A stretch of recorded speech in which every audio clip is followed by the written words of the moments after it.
CUTV News Update. My name is Kieran Lewis with the latest from your university and union.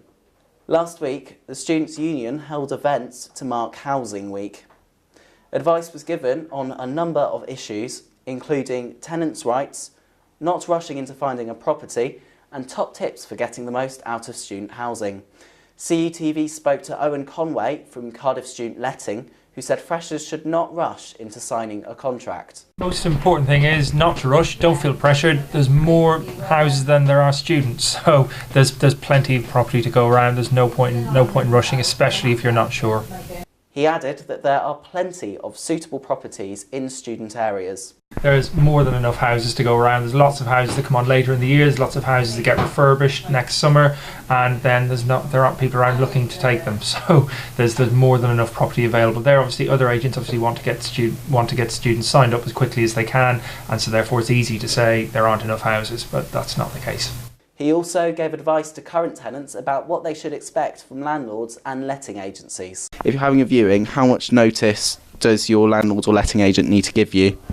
They will normally give you notice the day before. You know, it's sort of reasonable notice. You would normally say 24 hours at notice or the day before, so that will be deemed as reasonable, really. So if there's extenuating circumstances, like you've got people staying or something on one occasion, you know, we would normally accept that if someone rings and says, "Oh, would you mind not viewing my house today because we've got people over," or something like that. And that's absolutely fine. We'll, you know, as long as they've got they've got a reason for it, that's absolutely fine. But agents shouldn't be coming around just at the drop of a hat all the time, but they should be giving them notice at least the day before, really. And you do have the right to say no, it's not convenient this time, as long as you're reasonable back and you say you are willing to let people look around. But you know, if there's a time that's not convenient, that's absolutely fine. Finally, he made it clear how students can resolve any grievances they may have. And finally, if people are experiencing problems with the house they're in, and it's not necessarily their own fault, it might be the fault of the landlord or someone else, what can they do in that situation? Most important thing is find out what exactly the source of the problem, and once you know what the source of the problem is, then who's responsible for it? If it's the landlord, then you either contact the landlord or the agent, whoever's actually looking after the house. So it will either be the landlord directly, or it may be a letting agency who are managing the house on behalf of the landlord. So you should know that information already, but if you don't, you need to go back to the landlord or letting agent you got the house from, check who you actually report maintenance to, and then and report the problem to them.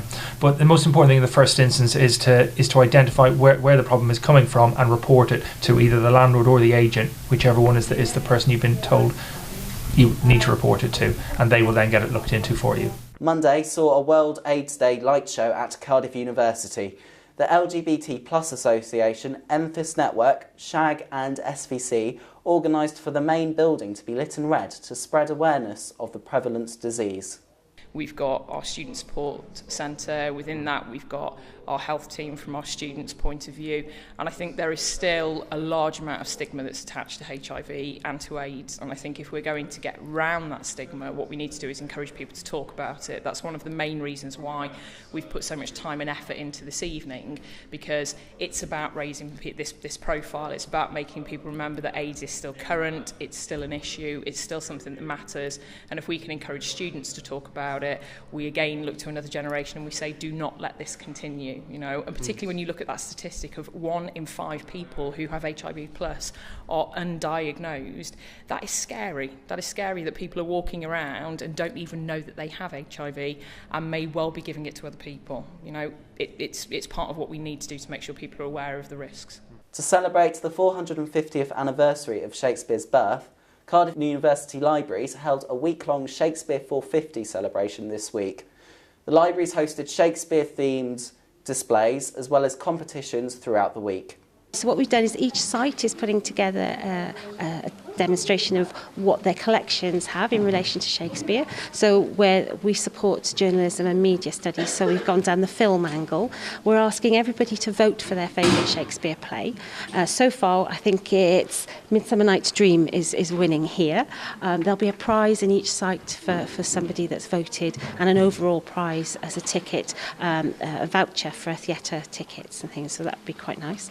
But each, as I say, each site is choosing a different theme. The the science library is doing about ghoulie medicine and magic. They go down the cauldron more route. scientific side. Yes, yeah, and I think engineering is talking about the architecture of the Globe Theatre in London as well. So we're trying to have lots of different events across the site. There's a musical concert as well on Thursday down in the music school, and they're celebrating that way. In other news, the union's transport department provides a fleet of vehicles that clubs and societies can book to use.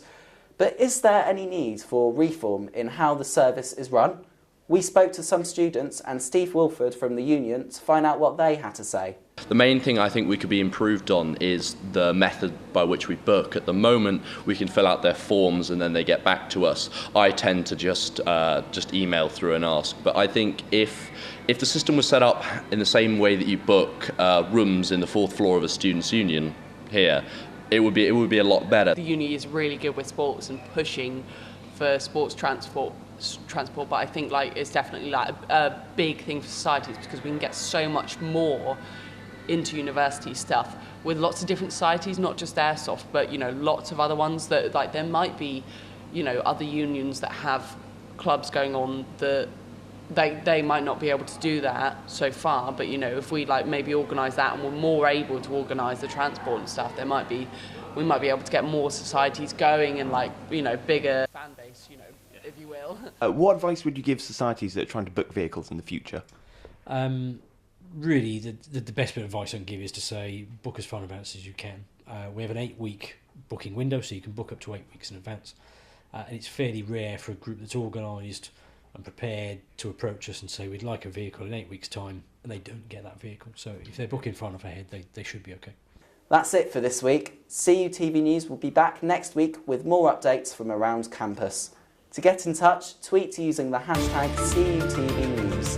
Thank you for watching.